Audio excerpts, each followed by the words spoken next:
excited you're catching all these fish? This is my second fish. It is? Is it fun? Yeah. You like fishing? Yeah. Are you going to take it off and throw it in? Go on. It's not going to hurt you. Lay your pole down and then do that so you don't hook yourself. Yeah, lay it down in your chair. Let go of your pole. Now take it off. Hold the fish with one hand so you can get the hook out with the other hand, but hold it firm. Squeeze it. You gotta hold it like this.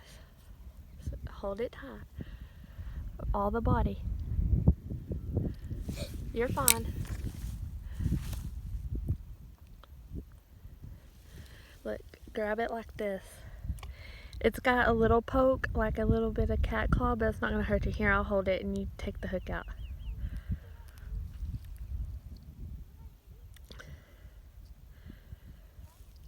Here, Mom will show you how to do it. Hold on.